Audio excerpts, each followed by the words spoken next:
Bueno, qué decir, muchas gracias por el masivo apoyo que está recibiendo este iceberg. Ya que en apenas 2 días, habríamos roto la meta de likes interpuesta en la parte anterior. Simplemente, son fantásticos.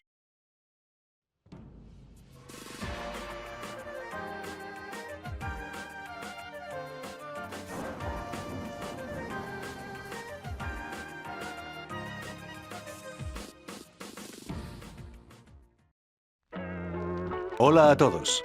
¿Todo bien? Por mi parte, está todo bien, ya que veo gran entusiasmo por su parte, para que yo saque la siguiente parte del iceberg. Entonces, sin más preámbulos, aquí está la tan esperada, cuarta y última parte del iceberg de la política peruana. Que ya de antemano digo, nos depara grandes sorpresas.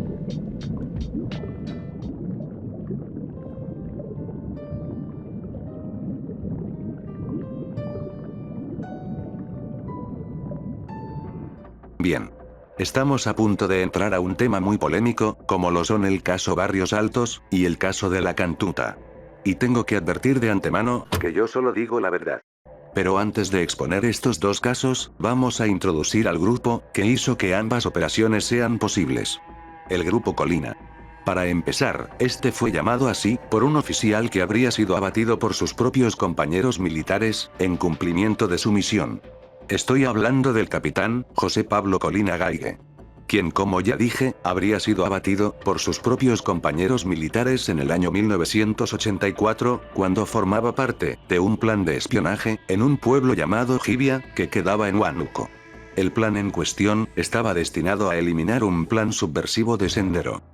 Ahora, una vez analizado el origen del grupo, vale la pena hacernos la siguiente pregunta. ¿Cuál era la misión de este grupo? Bueno, su misión era colaborar con el seguimiento y la detención de miembros de Sendero y del MRTA. Cueste lo que cueste. Una vez analizado esto, entremos a profundidad a lo que es, primero, el caso Barrios Altos. Como parte de la campaña de intercambio de mensajes, por parte del Estado y los terrus, habría surgido la famosa guerra de baja intensidad. Ya de por sí, desde el año 1988, miembros de Sendero, con la intención de propagar el mensaje del pensamiento Gonzalo, habrían determinado de que la mejor idea para lograrlo, ya no sería operar desde el campo, sino, desde Lima. Con la principal intención, de llegar al poder. Es así, que en el año 1989, el miembro del ejército, Douglas Arteaga, que de ahora en adelante, lo conoceremos por su seudónimo, que es, Abadía. Bueno, fue así que entonces, Abadía, se habría infiltrado en las filas de Sendero, en donde habría aprendido bastantes cosas. Entre ellas, la famosa regla de oro, que es muy importante que la recuerden, ya que también abarcará el siguiente caso que trataremos. Pero, ¿cuál era la regla de oro? Era la siguiente. Nunca, admitas que eres del partido. Es así, que en el año 1990, Abadía habría sido asignado a compartir vivienda con Filomeno León y Manuel Ríos. Que vivían en el Jirón Huanta, 840, Barrios Altos. Es así que poco a poco, Abadía se fue dando cuenta de que esa vivienda servía para esconder terrus que venían desde provincia para perpetuar sus ejecuciones o hacer un atentado. Lo que también habría descubierto posteriormente en el año 1991, es que, aparentemente, los pacíficos triciclos de heladeros, tenían apenas una capa de helados, que por debajo escondían, para su traslado, armamento, dinamita, y el letal, combustible de nitrato de amonio, capaz de demoler un edificio. En octubre de ese año, Abadía entregó a Martín Rivas, el líder del Grupo Colina, la información que cambiaría sus vidas, golpearía duramente a Sendero, y concluiría más de una década después, con los implicados en este caso, condenados a prisión.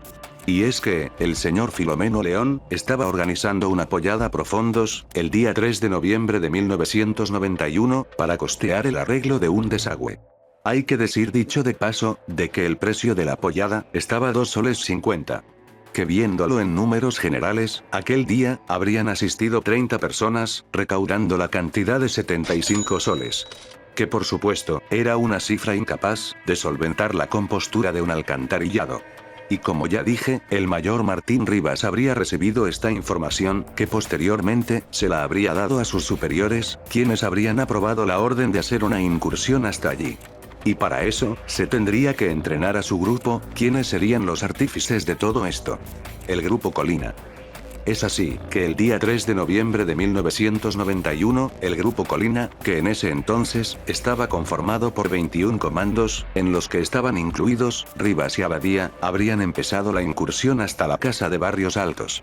En donde Abadía, junto al mayor Martín Rivas, ya tenían todo perfectamente medido, nada podía salir mal. ¿O sí? Es así, que a las 9 de la noche de ese mismo día, Abadía confirmaría la presencia de varios terrus en la pollada, entre ellos, se encontraba el camarada Joel, jefe del grupo de aniquilamiento metropolitano de Sendero, y una mujer con gorrita, que era una importante mando político. Es así, que una vez identificados sus objetivos, Abadía le habría dado la orden al mayor Martín Rivas, de que haga entrar a los comandos. Es así, que tras un proceso de selección, se habría encerrado a la gente que no tenía nada que ver en un cuarto, quedándose solo con 14 individuos, que Abadía habría identificado como terrus. Es así que los comandos, habrían abierto fuego en contra de los terrus. Lamentablemente, cuando los comandos habrían abierto fuego, se percatarían muy tarde, de que un niño de 8 años, Javier Ríos Rojas, habría sido abatido, producto de buscar a su padre. Todo el operativo habría durado tan solo 10 minutos, y salvo el fallecimiento del niño, la operación habría sido totalmente exitosa. Ya que, habría sido tan rápida y silenciosa, ya que, olvide decir, de que el armamento que tenían, llevaba silenciadores. Bueno, como decía, esta operación habría sido tan rápida y silenciosa, que las personas que estaban haciendo una fiesta en el segundo piso, no se habrían percatado de nada. Bueno, ahora pasemos al caso de la Cantuta. Para analizar este caso, primero, hay que recurrir a un hecho que habría tenido lugar 2 días antes del caso. O sea, el día 16 de julio del año 1992. Y eso es, lo que habría pasado en la calle Tarata. Ya que, como parte de la guerra de baja intensidad, que se habría iniciado por parte del Grupo Colina, con el caso Barrios Altos, los terrus de Sendero, habrían decidido ir al golpe por golpe. Es así, que habrían perpetrado este horrible crimen, que habría dejado gran cantidad de fallecidos. Por lo que, sin más que hacer, el Grupo Colina, habría decidido actuar inmediatamente. Que como ya les expuse hace unos momentos, ellos tenían un modus operandi, para ejecutar sus operativos. Y es que, ellos solían tener infiltrados en todos los lugares, para que le pudieran tirar dedo, de quiénes eran los terrus en cuestión. Pero antes de continuar, como todos ya saben, por aquellos años, las universidades públicas, eran un nido ideológico bastante grande, en donde, se pregonaban las ideas terrus, como por ejemplo, las del MRTA, y claro, como no, la del pensamiento Gonzalo. Si no me creen, solo es cuestión de hacer una sencilla búsqueda en YouTube, o en Google, acerca de cómo estaba, por ejemplo, la Universidad Nacional Mayor de San Marcos, por aquellos años. Y como parte de esto, la Universidad de la Cantuta, tampoco sería la excepción. Además de todo esto, se rumora que los estudiantes de este centro de estudios, al descubrir de que uno de los estudiantes era un policía, lo habrían desaparecido. Pero eso no es algo confirmado, tan solo son rumores. Bien, regresando a la idea inicial, entonces, ¿cuál era la finalidad de este operativo? Bueno, eso es muy simple. Era una manifestación, por parte del Grupo Colina, que prácticamente decía, no sigas, porque te vamos a seguir persiguiendo, ya sabemos dónde te escondes, y vamos a seguir volteando a tu gente. Es así, que el día 18 de julio de 1992, el Grupo Colina, se habría dirigido a la Universidad de la Cantuta, sabiendo muy bien de antemano, lo que se encontrarían allí. Ya que habría habido un infiltrado en aquel lugar, antes de llevarse a cabo la operación. Que era el estudiante, Jacinto Tena, que habría brindado información de que había un grupo de 9 estudiantes, y un profesor de pedagogía. Que ya de antemano, habrían sido investigados por el Grupo Colina, y se descubriría que todos, tenían una relación política con Sendero. Pero ninguno de ellos lo admitía, por supuesto claro, siguiendo la regla de oro, que les había mencionado antes. Nunca, admitas que eres del partido. Por lo que por supuesto, todos se habrían negado pertenecer a ese partido, lo cual era falso. Es así, distintos agentes del Grupo Colina, habrían irrumpido en los cuartos del internado de la universidad, llevándose a cada uno de los estudiantes, y al profesor, que estaban inmersos en este caso. A todos estos se los llevaría a un basural, en donde habrían decidido ejecutarlos a todos, y con la consigna, de enterrar los cuerpos en el kilómetro 1,5 de la carretera Rodrigo Priale. Ahora, ya para terminar con este dato, se habría maquinado una teoría puntual, con respecto al Grupo Colina. Y es que se decía que estos eran enviados por el gobierno, más concretamente, era un grupo con el cual el presidente Alberto Fujimori, junto a Vladimiro Montesinos, planeaban ejecutar a los terrus de raíz, y darles un mensaje claro: sé dónde estás, con quiénes estás, y para destruirte, puedo ser peor que tú. Y para esto, el Estado hizo uso exactamente de las mismas tácticas que habrían hecho los de los grupos subversivos, para llevar una guerra golpe por golpe. Pero claro, esta no sería la última manifestación pública que habría tenido uno de estos grupos subversivos. Esto lo veremos más adelante. Pero eso sí, quiero que todavía tengas en mente la famosa regla de oro: nunca admitas que eres del partido. Ya que, nos servirá para poder seguir avanzando en esta capa del iceberg.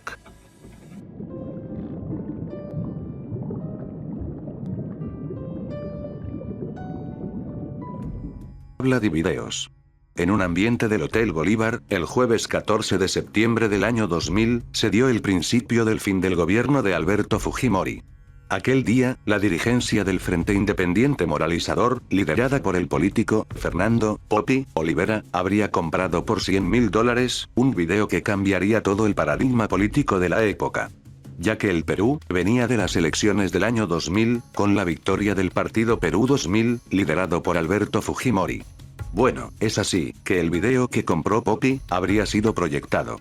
En este, se ve al que en ese entonces, era el asesor presidencial, Vladimiro Montesinos Torres, entregando $15.000 al candidato a las elecciones del año 2000, Alberto Curi, para que deje las filas del partido Perú Posible, y se integre a la bancada de Perú 2000.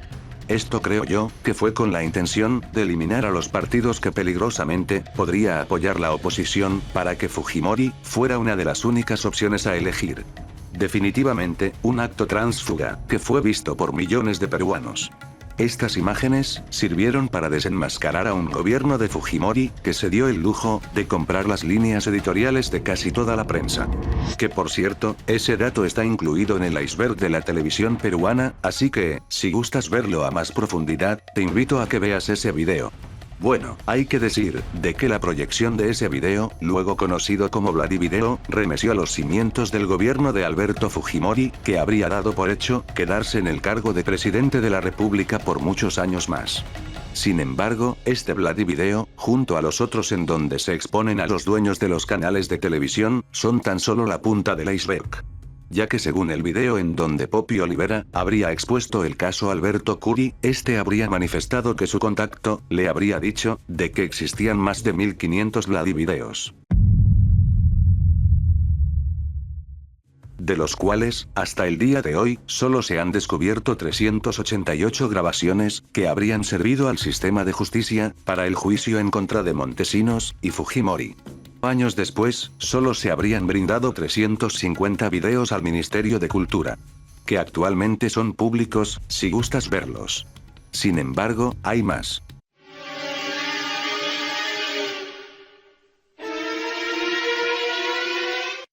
Ya que posterior a las investigaciones hechas, Vladimiro Montesinos habría asegurado que no solo existían 1500 videos, sino que más bien, existen cerca de 30.000. Y que Montesinos actualmente no puede revelar esos videos por el momento, ya que los considera su seguro de vida. Así que, podríamos considerar de que todos esos videos son lost media, y no los veremos nunca. O bueno, por lo menos hasta que Montesinos fallezca.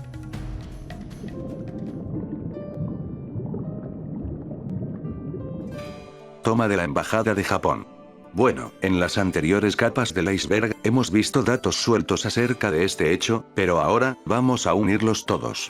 Bueno, todo habría tenido su inicio la noche del 17 de diciembre del año 1996.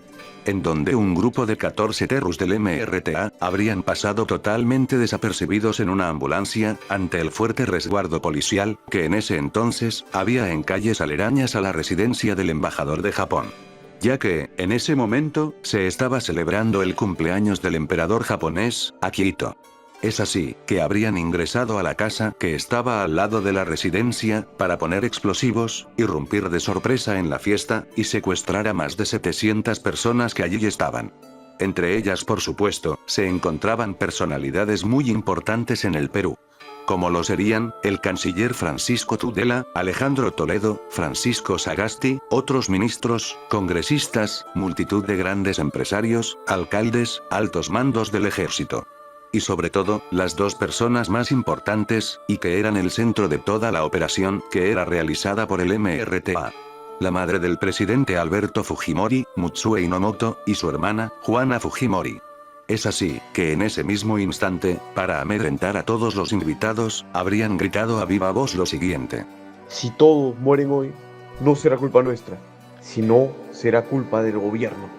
Sin embargo, a la mañana siguiente, el delegado de la Cruz Roja, el suizo, Michael Minim, habría logrado convencer al cabecilla de esta operación, que era Néstor Serpa Cartolini, de liberar a gran parte de la población que no era importante, para decirle que lo más beneficioso para sus planes, imagen, y su causa, era que mostrara un lado más humano ante la sociedad. Es así, que junto a la persuasión que habría tenido Sagasti con el árabe, habría hecho posible la liberación de más de 225 rehenes, entre los que estaban mujeres, enfermos, personal de servicio, y ancianos. Sin embargo, Serpa habría cometido un gran error, ya que entre esos rehenes que habrían liberado, se encontraban, la madre, y la hermana de Fujimori. Cosa que ya de arranque, vulneraba gran parte de la operación. A todo esto, la razón por la cual los terrus del MRTA hacían esto, era por 4 razones en particular. Que era primero, la liberación de 456 MRTistas, que habría encarcelado el gobierno, en todos esos años. La segunda, era el traslado de todos ellos, a la selva peruana, junto con 15 rehenes de garantía. La tercera, era el cambio del sistema económico, y por último, una indemnización de $36 millones. Y a todo esto, los terrus habían amenazado a Fujimori, de que tenía por lo menos hasta el mediodía del día siguiente, para cumplir con la primera de las demandas, o sea liberar a los 456 MRTistas. De lo contrario, ejecutarían al hombre más importante que quedaba entre los rehenes, que era el canciller, Francisco Tudela. No obstante, Fujimori sería tajante, y diría, no. Con los terroristas no se negocia. Ese no, prácticamente, casi sentencia la vida del canciller Tudela. Que solo sobrevivió, ya que Serpa Cartolini estaba consciente de que si lo ejecutaba, las fuerzas armadas entrarían de manera agresiva a la residencia, y no tendrían piedad con ellos. Lo que no se esperaría cada uno de los rehenes, era el periplo de 4 meses que pasaría cada uno de ellos en la embajada de Japón. Y para resumir un poco las cosas, para liberar a los rehenes, se plantearon distintos planes. Como por ejemplo, la Operación Papá Noel, que planteaba aprovechar los fuegos artificiales de medianoche de las fiestas, para que un grupo armado pueda entrar de sorpresa, y emboscar a los terrus. Sin embargo, este plan se descartó de inmediato, ya que Fujimori, los altos mandos militares, y su asesor presidencial, Vladimiro Montesinos, habrían concluido de que ese era un plan muy predecible, y que muy probablemente, perderían gran cantidad de vidas en esa operación. Por lo que decidieron plantear otra cosa. Es así, que finalmente, se les habría ocurrido ejecutar un plan infalible. Este constaba, en usar los túneles que alguna vez, habrían utilizado nuestros ancestros de la cultura chavín, para poder infiltrarse adentro de la residencia, y desde allí, ir eliminando a los terrus uno por uno. Sin embargo, tendrían que encontrar una manera, de comunicarse con el interior de la embajada.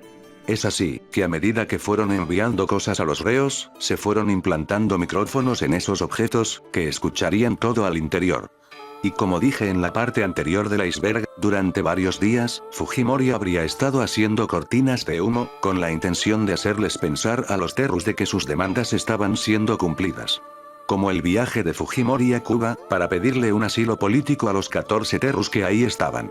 Sin embargo, la operación Chavín de Guantar, habría tenido un golpe casi dilapidario. Ya que, el diario, La República, habría publicado un titular en donde se podía leer lo siguiente: los túneles, sí existen. No obstante, Fujimori, decidió desviar la atención mediática de la noticia, diciendo que el rescate no solo podía llegar por medio de los túneles, sino también por otros medios.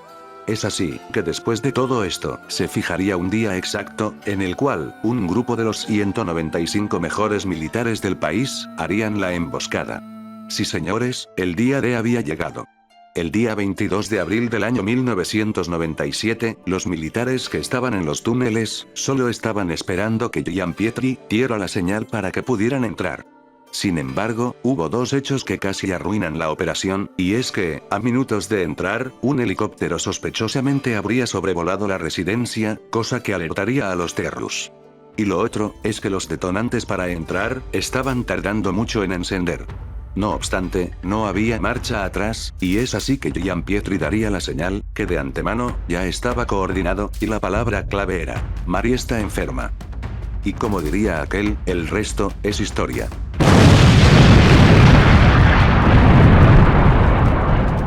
Circle around back. Sector clear. Okay, team, follow my command. Get in position and wait for my go. Go, go, go!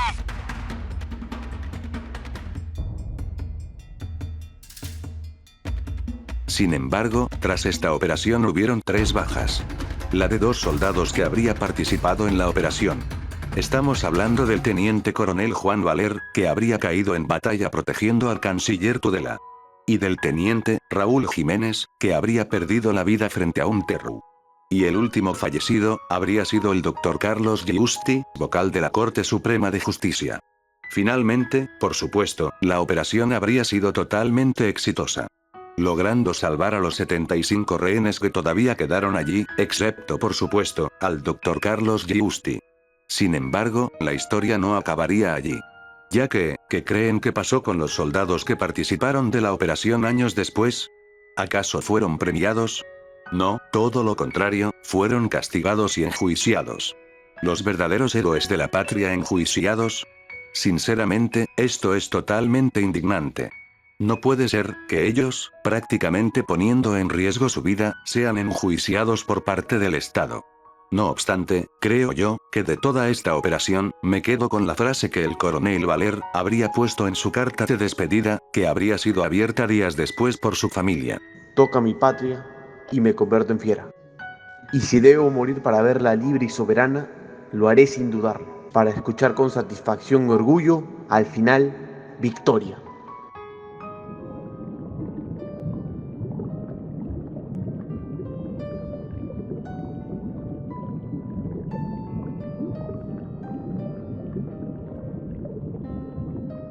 Movimientos Terrus. Bueno, como ya todos sabrán, durante los años 1980, hasta el año 2000, se viviría el terror en nuestro país, producto de 2 movimientos Terrus, que planeaban cambiar todo el paradigma de Perú. Que como no, estoy hablando de Sendero, que como ya todos saben, estaba controlado por Abimael.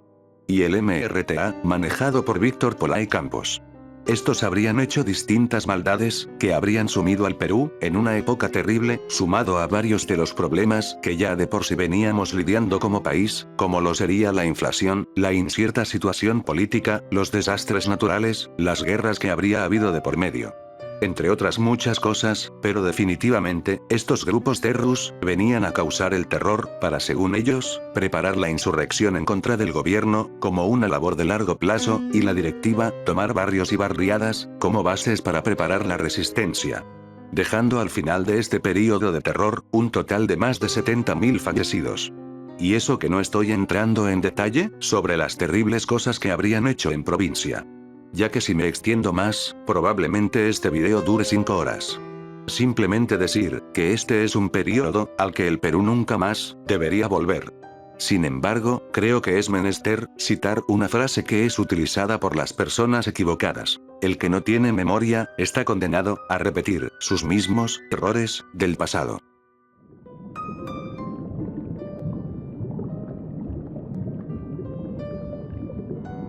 Hiperinflación de Alan García. Bueno, como siempre digo, primero hay que ver los antecedentes de este caso. Un jovencísimo Alan García, de tan solo 36 años, habría postulado a las elecciones del año 1985, junto al partido aprista. Elecciones que por cierto, ganaría, después de que su principal oponente político, Alfonso Barrantes, renunciara a la segunda vuelta. Todo era felicidad en ese momento, ya que el candidato, al cual querían ver varios en el sillón presidencial, había ganado. Hasta el 28 de julio de 1985, en donde habría dado su primer mensaje a la nación. En donde anunciaría que la deuda externa, que se pagaba con el 60% de los ingresos que daban las exportaciones, se reduciría a tan solo el 10% de lo generado con esto.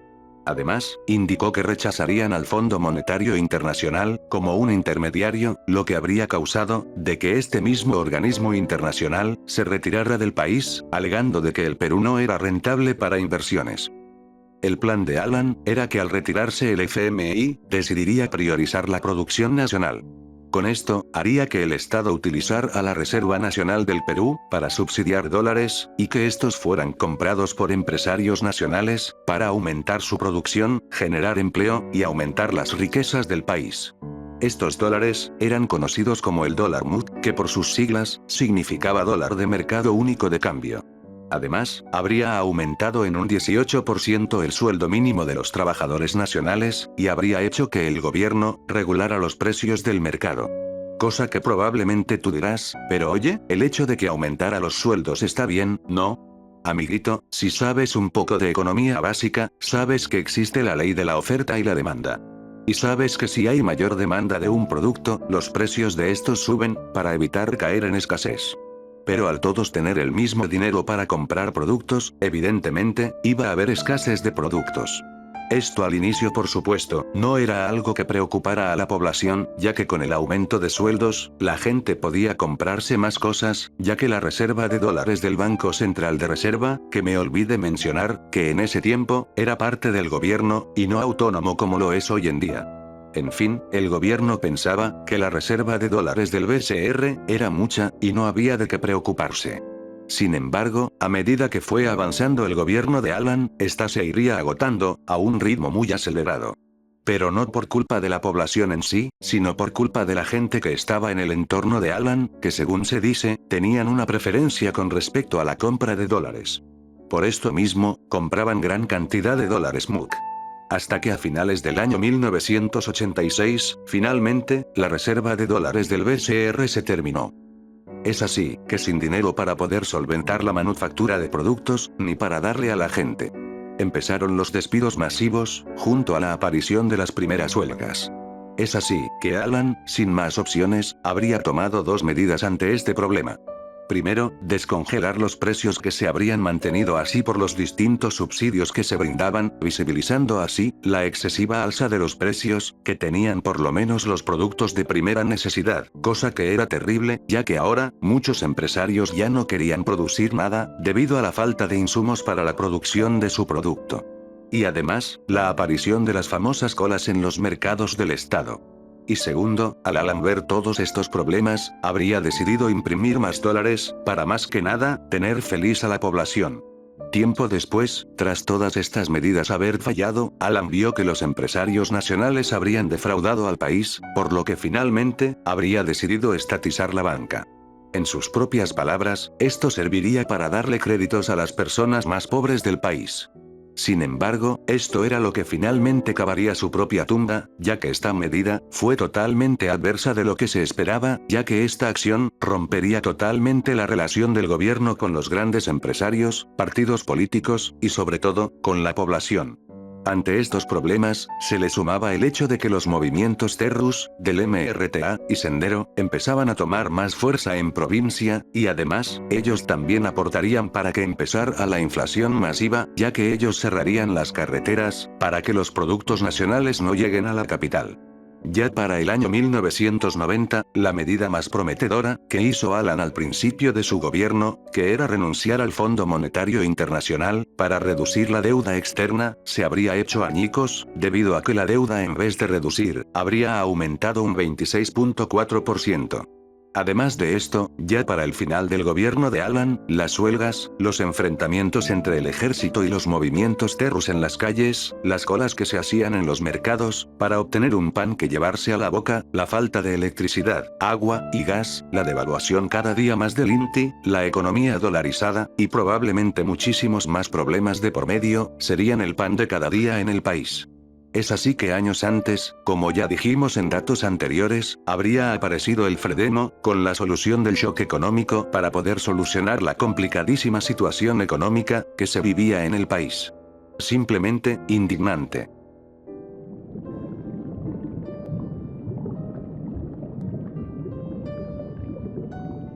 Cortinas de humo. Bueno, el mejor ejemplo para mostrar este dato, es el caso Chibolín. Como bien se sabe, el ya ex conductor de televisión, Andrés Hurtado, estaría implicado en una red criminal gigante, de sobornos ante distintos jueces del Poder Judicial, para cumplir un favor a sus amiguitos. O también, lo que podemos preguntarnos, es el hecho de, ¿a dónde se fue toda la plata de las donaciones para los niños enfermos, que hizo Andrés Hurtado durante el gobierno de Pedro Castillo? Solo con el paso del tiempo, y las investigaciones, se sabrá. Pero bueno, ¿a qué quiero llegar con esto? Efectivamente, las cortinas de humo que hay de por medio, que cubren este caso. Como lo sería por ejemplo, la noticia del fallecimiento de Alberto Fujimori, que sí, entiendo que es un hecho bastante importante, pero fue necesario prácticamente cubrir esa noticia durante una semana. O también ahora, con el caso de la huelga de transportistas, sin embargo, entiendo que esto más bien, es una consecuencia de la pésima gestión de gobierno que está haciendo Dina Boluarte, y todo su gabinete ministerial. Pero bueno, no se preocupen que de eso hablaremos más adelante. Pero lo que sí no hay duda, es que cada vez que pasa un evento político importante en nuestro país, como el destape de una red criminal como esta, o casos de corrupción de funcionarios de la República, sacan distintas cosas para que sean cortinas de humo. Que por ejemplo, noticias como el fallecimiento de un famoso, o distintas cosas que desvían la atención mediática de la población. Nada más que decir.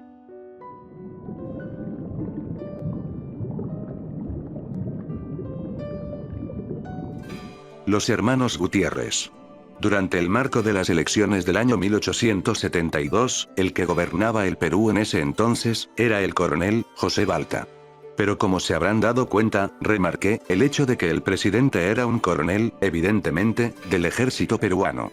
Esto mismo lo menciono, ya que durante esas elecciones, habría habido un hito en el Perú. Ya que por primera vez en la historia, un partido que no era militar, el cual era el Partido Civil, liderado por el señor Manuel Pardo y Lavalle, habría logrado ganar las elecciones.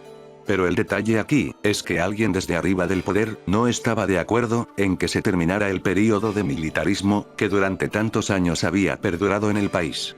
Ya que en su momento, se pensaba que se perdería los beneficios, que tenían los militares en ese entonces. Ese era, nada más y nada menos, que Tomás Gutiérrez, el ministro de guerra vigente del coronel Balta. El cual, no estaba de acuerdo con la victoria del Partido Civil. Así que, junto a sus 4 hermanos, y quiero que de arranque, te acuerdes bien sus nombres, porque puede llegar a ser confuso para algunos. Primero estaba Tomás, Silvestre, Marceliano, y Marcelino. Bueno, como ya dije, Pardo ya habría ganado las elecciones, y era cuestión de días, para que ocupara el puesto de presidente. Sin embargo, el día 22 de julio de 1872, Silvestre Gutiérrez, junto con sus tropas, habrían invadido Palacio de Gobierno, y habrían capturado, y apresado al coronel José Balta. Mientras tanto, Marceliano estaba en la Plaza de Armas, declarando como presidente a Tomás Gutiérrez. Posteriormente, a punta de culatazos, por parte de Tomás y sus tropas, habría sido efectivamente, declarado presidente de la República por parte del Congreso. Ahora tú de seguro te preguntarás, ¿y cómo reaccionó el pueblo? Evidentemente, todos estaban en contra, incluso no tenían el apoyo de la Marina de Guerra, ya que el comandante Miguel Grau, se habría declarado en contra de este golpe de Estado, además de también, algunos militares se habrían declarado en rebeldía. Es así, que tan solo 4 días después, el 26 de julio, mientras Silvestre Gutiérrez estaba viajando en el tranvía, este se encontraría de frente con una turba, que decía a viva voz, «¡Viva Pardo!».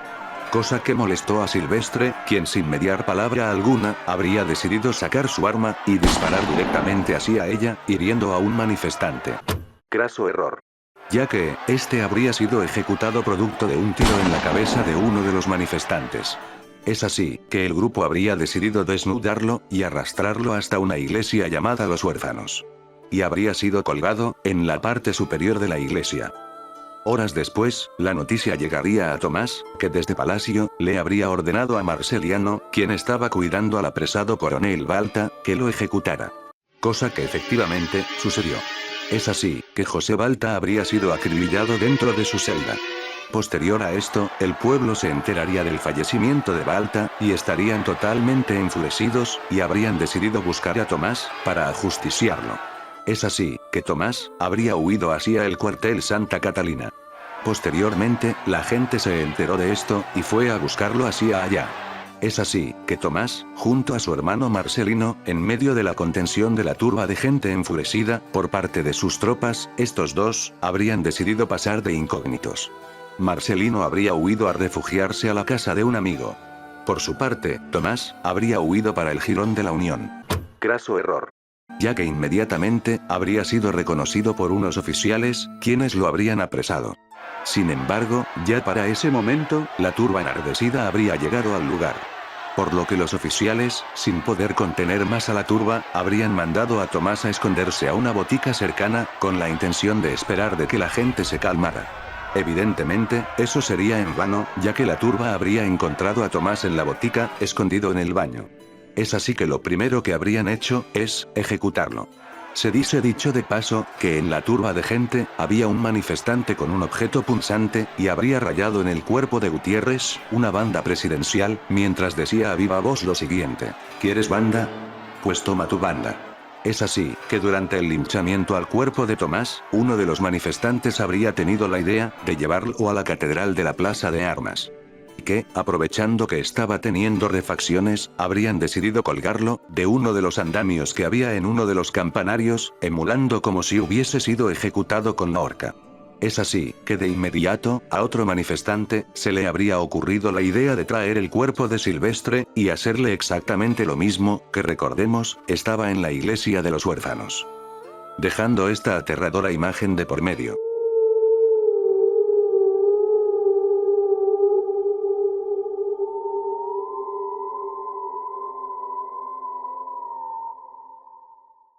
Al mismo tiempo de esto, Marceliano estaba conteniendo a otras turbas enardecidas en el Callao.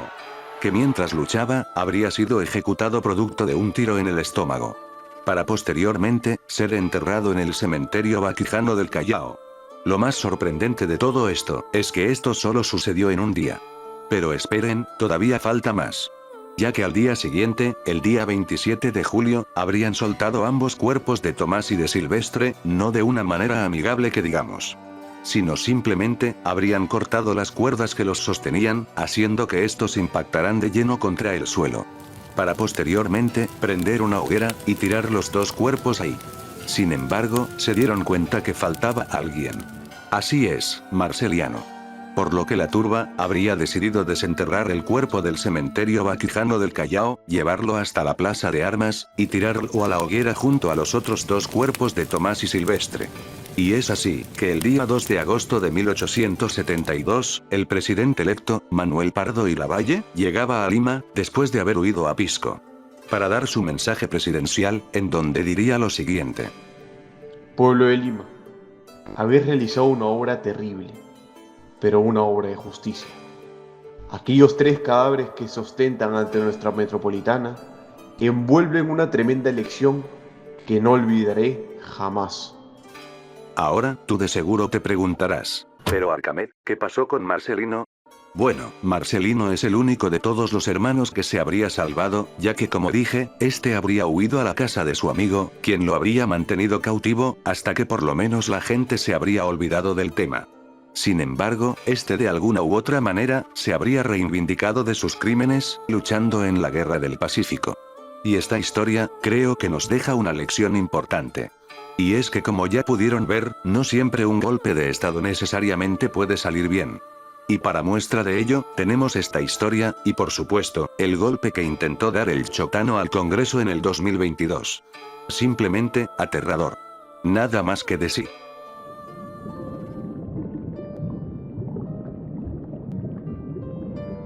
Manuel Candamo. Es un personaje que no hemos mencionado durante todo el iceberg, pero, este tiene una historia bastante llamativa que les quiero contar. Resulta que este, habría tenido un corto mandato de 7 meses. Ahora tú de seguro te preguntarás, ¿por qué? Bueno, esto fue ya que durante su mandato, este habría fallecido. Pero, ¿cómo? Resulta de que este, el día 12 de abril de 1904, habría viajado a Puerto Mollendo, en Arequipa. En donde, a 21 días de su estancia en esa provincia, este habría sufrido una descompensación. Sin embargo, nadie sabía de que el presidente ya de por sí, tenía una enfermedad bastante grave, que tenía que ver con su corazón, ya que antes, ya habría sufrido este tipo de descompensaciones. Sin embargo, este sería su final, ya que habría sufrido de una síncope cardíaca, que lo fulminó inmediatamente. Y sí, señores, si no me equivoco, este es uno de los pocos presidentes en la historia de nuestro país, o por no decir el único, que habría fallecido durante sus funciones como presidente, por causas naturales. Simplemente, muy triste.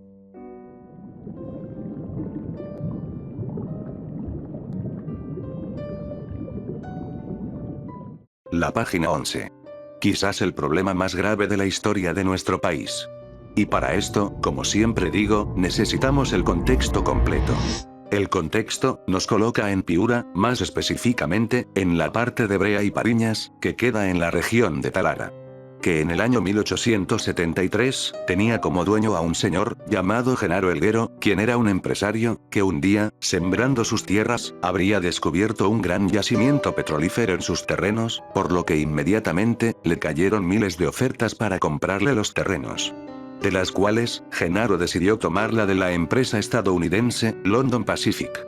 Es así, que en el año 1888, el presidente Andrés Avelino Cáceres, junto a su junta de gobierno, habrían calculado de que el terreno medía 100.000 metros cuadrados, que estaban divididos, en lo que por esos años se llamaba, 10 pertenencias. Que como ya entenderás, cada pertenencia medía 10.000 metros cuadrados. Es así, que ambas partes harían un acuerdo, y se cerraría de que London Pacific pagaría un impuesto total de 30 soles por el derecho de extracción de cada pertenencia. Haciendo que al final, se pague un total de 300 soles anuales, por la extracción de las 10 pertenencias. Que muy seguramente, no te parecerá mucho, pero para la época, créeme que era bastante. Sin embargo, años después, más específicamente, en el año 1911, durante el primer gobierno de Augusto Leguía, un ingeniero llamado Ricardo de Usta, le habría notificado al Estado, de que no solo habían 10 pertenencias, sino que habían muchas más. Es así, que el gobierno, habría mandado a medir nuevamente el terreno en cuestión, para ver realmente, cuántas pertenencias habían. Y se darían con una muy desagradable y abismal sorpresa. Y era que no solo habían 10 pertenencias, sino que más bien, y agárrate de tu asiento, porque no lo creerás, 41.614 pertenencias. Eso quiere decir, de que London Pacific, durante todo ese tiempo, que era un período de 23 años, solo estaba pagando 300 soles de impuesto anual. Cuando en realidad, debió haber estado pagando aproximadamente, 1.248.420 soles anuales. Cosa que evidentemente, era un escándalo monumental, ya que, haciendo los cálculos a los 23 años, nos da de que London Pacific en total, le debía al Estado peruano, aproximadamente, 28.713.660 soles. Ante la difícil posición de la empresa, finalmente en el año 1914, esta habría decidido vender los terrenos a la empresa, International Petroleum Company, o más conocida como la IPC. Haciendo así, que con esta venta, se pierda para siempre, esa deuda de casi 29 millones de soles, que le debía London Pacific al Estado peruano. Sin embargo, a la IPC, tampoco se le daba la gana de pagar lo que valía el impuesto anual de la extracción de petróleo, que por supuesto, ahora era 1.200.000 soles. Es así que más adelante en el tiempo, en el año 1922, durante el segundo mandato de Augusto Leguía, este habría hecho un convenio con la IPC, con la intención de que le pagara la deuda. Documento el cual, se llamó el Laudo de París. Sin embargo, por increíble que parezca, este convenio no obligaba a la IPC a pagar la deuda, sino que más bien, la beneficia con la reducción de impuestos. Cosa que evidentemente, dejó a la población con un descontento tremendo, incluido a un joven Fernando Belaúnde Terry, que mucho tiempo después, durante las elecciones del año 1963, este llegaría al gobierno, con la promesa de hacerle pagar a la IPC toda esa plata que debía. Es así que, durante su gobierno, anularían el Laudo de París, para pasar a un nuevo acuerdo con esta empresa, que era, el Acta de Talara. En el Acta de Talara, se estipuló, de que todos los campos petrolíferos de ese lugar, ahora pasarían a ser propiedad del Estado, y ya no del IPC. Y a cambio de esto, el Estado le perdonaría gran parte de la deuda. Esto quiere decir, de que ahora el Estado pasaría a ser dueño de todo el petróleo del cual la IPC extraía, y ahora evidentemente, se lo tenía que comprar al Estado. Por lo cual, el Estado en el acta de Talara, que era un documento de 10 páginas, habría estipulado una serie de precios a pagar, del cual ambas partes estaban de acuerdo.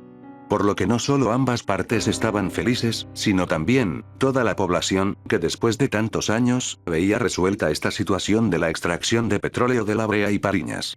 ¿Verdad? Pues, no. Ya que, aquí es donde entra el dato en cuestión. Se dice que realmente, el documento no tenía 10 páginas, sino que en realidad tenía 11. Esto fue señalado en su momento, por el ingeniero Carlos Loré de Mola, que habría denunciado públicamente al Estado, de la pérdida de esta última página.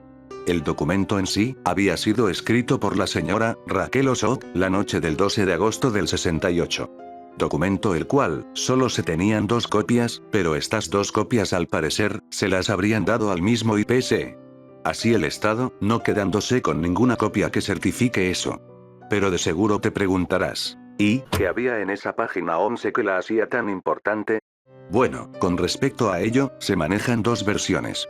Primero, tenemos la versión de Loré de Mola, que supuestamente, decía, de que esa página contenía las anotaciones, que había hecho él mismo con puño y letra, con respecto al precio fijo de venta de petróleo, que en parte iba a beneficiar al Perú de gran manera, al como ya dije, poner los precios correctos del petróleo. Sin embargo, se maneja otra versión, que es la del escritor Fernando Vivas, que dice que únicamente, esa página lo único que contenía, era la fecha de emisión del documento, que era el 12 de agosto de 1968, y el resto de la página, solo estaba en blanco. Sin embargo, la última versión se escribiría años después, así que la gente se habría quedado con la versión de Loré de Mola, que haría que inevitablemente, el gobierno de Belaúnde Terry, que de por sí ya estaba en la cuerda floja, termine por colapsar. Ya que es por esta época, en donde Juan Velasco Alvarado, daría su golpe de estado, con el escándalo de la página 11, como excusa perfecta para que la población se pusiera a su favor. Haciendo que finalmente, Velasco Alvarado, expulsara totalmente a la IPC del país.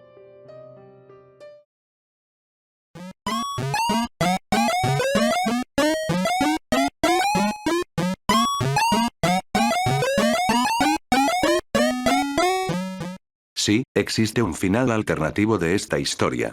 Aunque no lo crean.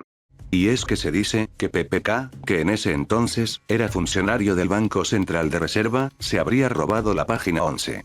Teoría que sinceramente, no me parece que sea tan cierta que digamos. Sin embargo, lo que sí pasó, es que este habría brindado 3 certificados de divisas a la IPC, sin las respectivas resoluciones ministeriales. Eso le permitió a la empresa, embolsicarse millones de dólares. Razón por la cual, este habría huido del país con el riesgo de que Velasco Alvarado lo ejecutara. Pero bueno, eso ya es otro tema que no tiene nada que ver. ¿Pero qué me dices tú? ¿Realmente existió la página 11? Te leo en comentarios.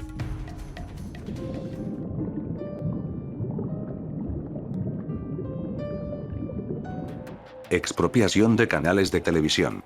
Como ya tal vez muchos de los suscriptores antiguos de este canal sabrán, y que además, es algo que siempre mencioné, en casi todas las cronologías de canales de televisión que hice, es la famosa expropiación de la gran cantidad de canales de televisión, que se hizo durante el gobierno de Juan Velasco Alvarado. Pero en lo que nunca entramos a profundidad, es por qué se dio esto. Primero, la expropiación, no solo se dio en contra de los canales de televisión, sino también para casi todos los medios escritos de ese entonces, como lo sería el diario El Comercio, y también, el diario El Peruano. Y segundo, esto se dio debido a una ley que habría fungido en el año 1968, con la famosa Ley Prensa. Supuestamente, el objetivo de esta ley, era la búsqueda de una supuesta transparencia, en el manejo de los medios a través de un control estatal. Lo que por supuesto, desembocó, en que casi todos los medios de comunicación escritos y visuales, sean expropiados por el gobierno militar, pero no en su totalidad, sino solo un porcentaje de ellos. Con ello, se crearían alianzas inesperadas, como una alianza en el año 1974, de América Televisión, y Panamericana Televisión, la cual se llamaría, Telecentro. Esta última entidad, habría sido formada a iniciativa de Genaro Delgado Parker, como una forma, de mantener el control de la producción televisiva en manos privadas. Sin embargo, el gobierno se adueñó del organismo, volviéndolo un elefante blanco de la dictadura, y cuya operación fue totalmente ineficiente.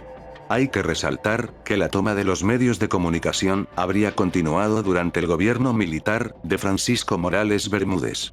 Y finalmente, se acabaría en el año 1980, con el regreso a la democracia, con el segundo gobierno de Fernando Belaúnde Terry.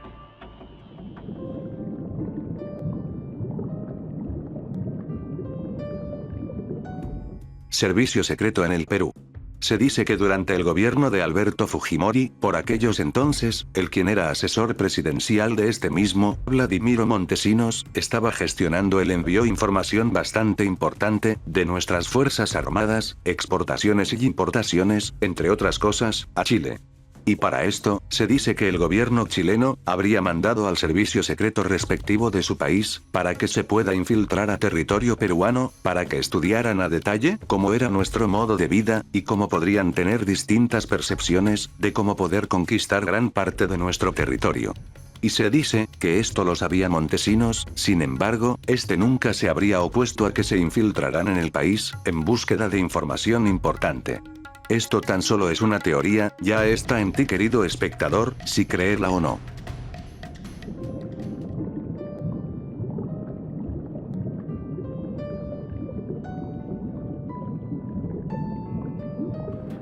Ha de aclarar que esto solo entra en el marco de la suposición, mas no se sabe que es real. Una vez dicho esto, podemos continuar.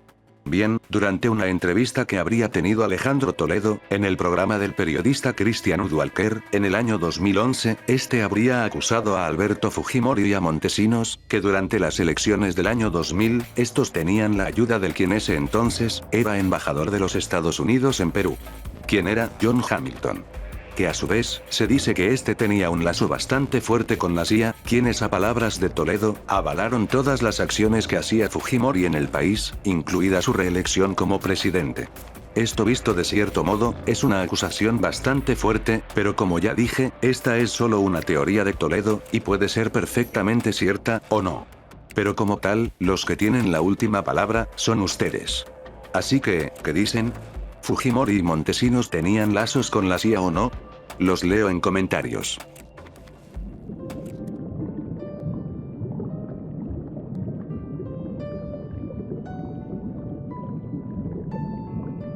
Susana Higuchi. Como ya todos sabrán, Susana Higuchi fue la ex primera dama del país, durante el primer gobierno de Alberto Fujimori. ¿Pero por qué está su nombre tan abajo en el iceberg? Bueno, es simple. Ya que se dice que Susana habría sido torturada en distintas ocasiones por Alberto Fujimori, con electricidad. Sí, así como escucharon, esta es tan solo una teoría, así que vamos a arrancar esta historia a partir de presuntos. Bueno, todo esto habría tenido inicio, días antes del famoso discurso de Fujimori en donde disolvía el Congreso. Ya que Susana Higuchi habría denunciado públicamente a la familia de su esposo, más específicamente, a Rosa y Santiago Fujimori, quien eran hermanos del presidente, de haber creado ONGs falsas, para recibir donaciones japonesas, de ropa y dinero, pero que dichas donaciones de dinero, se desviaron para sus propias cuentas bancarias. Y por el lado de la ropa, denunciaría que Clorinda Ebisui, esposa de Santiago Fujimori, tomando su nombre, habría repartido estropajos a las personas afectadas en Talara, por el fenómeno del niño del año 1992. Porque reciben donaciones de Japón, de ropa, en la esposa de Santiago Fujimori, y se cogen lo mejor para ellas, y reparten estropajos, y utilizan mi nombre, y eso sí, me indigna. Es a partir de este hecho, que por cierto, se vio opacado totalmente, por el autogolpe de unos días después. Como decía, es a partir de este hecho, de que el propio Fujimori, la habría encerrado en Palacio de Gobierno, cortó el servicio eléctrico, y mandó a soldar la puerta, para que no pudiera reunirse con nadie. Y días después del autogolpe, según Susana Higuchi, esta habría dicho que aproximadamente 8 hombres encapuchados, la llevaron hasta un sótano del servicio de inteligencia del ejército, y la electrocutaron hasta que se desmayó. Y se habría despertado al día siguiente, sin certeza de qué era exactamente, lo que había pasado el día anterior. Esto es una acusación bastante grave, hasta es más, la propia Susana Higuchi, cuando postuló para congresista años después, habría mostrado sus heridas, producto de cómo la habrían electrocutado. Bueno, como ya dije, esto ya es algo muy grave, así que, les dejo a su libre interpretación si esto fue real, o no. sin duda alguna, el dato más perturbador del iceberg. ¿O no?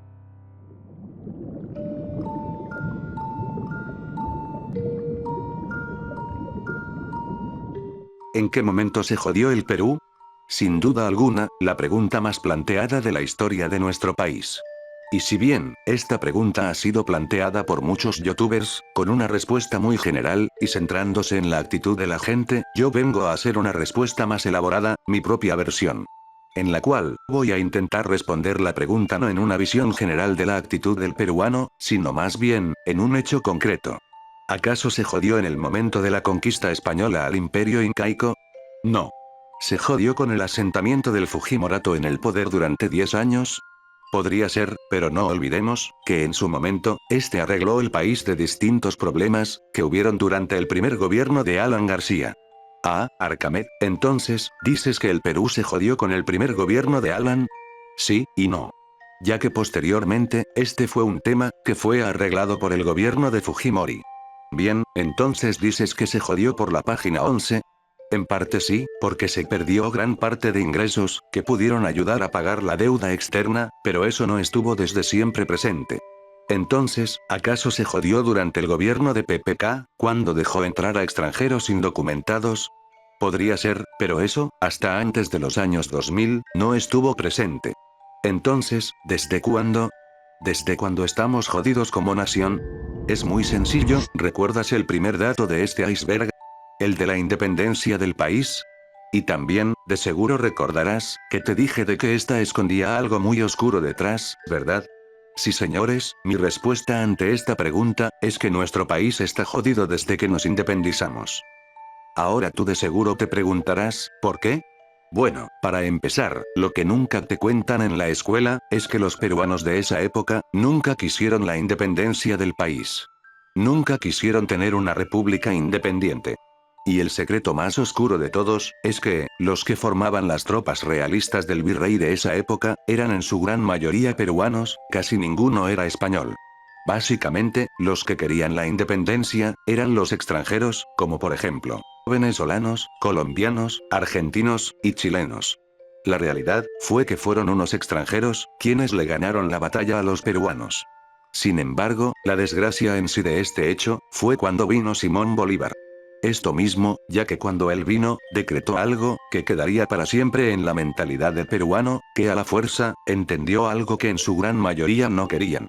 Todo aquel que no esté con la independencia, debe ser fusilado. Lo que es más específico, es que Bolívar vino, y impuso la independencia.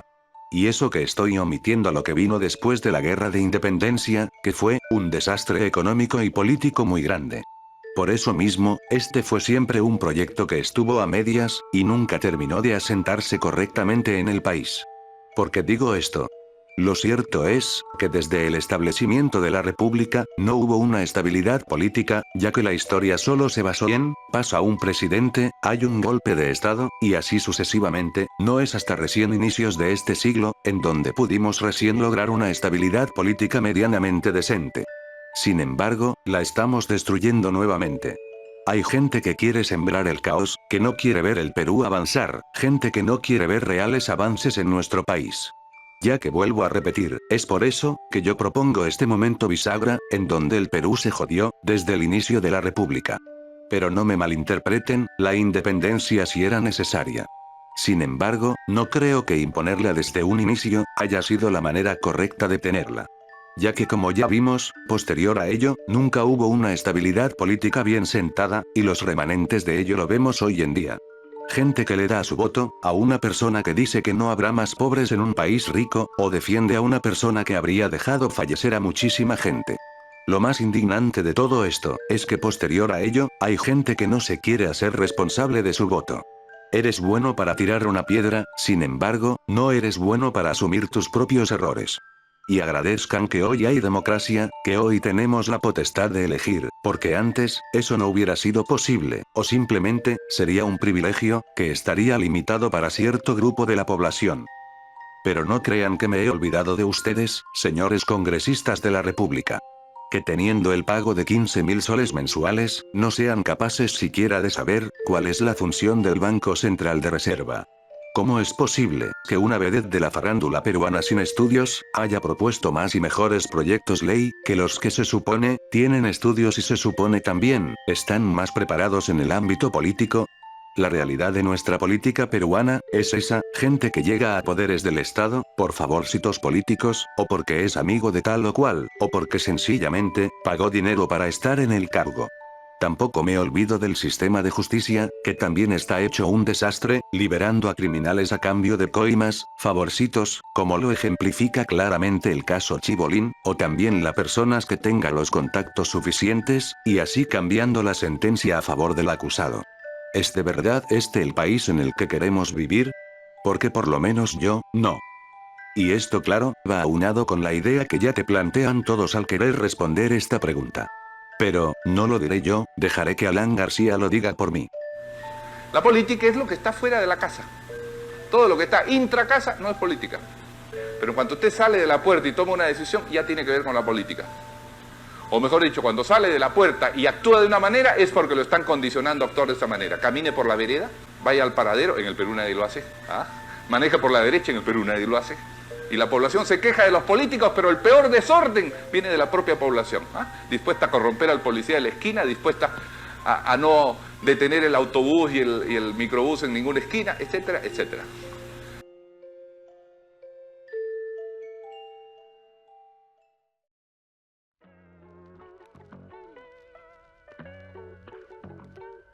Y bien, señores, este ha sido el iceberg de la política peruana. Espero que les haya gustado mucho, tanto como a mí me gustó hacer este video. Y sí, ya sé que tengo que hacer el iceberg de la Lost Media peruana, y ya tengo algunas ideas, las cuales, junto a las que ustedes me brindaron en la pestaña de comunidad, y las que me dieron en mi grupo de Discord, las juntaré, y haré el iceberg de la Lost Media peruana. Sin embargo, este iceberg, a diferencia de los anteriores, solo tendrá una parte, ya que el universo de la Lost Media en este país, es algo limitado. Espero me puedan entender. De lo contrario, pueden dejar algunas de sus ideas en los comentarios de este video, y yo veré si las tomo en cuenta. Y un aviso parroquial más que tengo que hacerles, es que, recientemente, abrimos los miembros del canal, en donde hay un video en donde queda bien explicadito, los beneficios que te da cada nivel al que quieras acceder, además que en la descripción, te estaré dejando un link por si te quieres unir. Y como ya es costumbre, los motivo a unirse a mi servidor de Discord, en donde hay gente muy chill, con la que puedes conversar temas diversos, y además, por ahí estamos dando avances de cómo van los vídeos de los icebergs. Bueno, sin mucho más que decir, nos vemos en el siguiente video. Yo he sido Arcamet456, no olviden lavarse las manos, y conmigo será hasta la próxima, chau chau.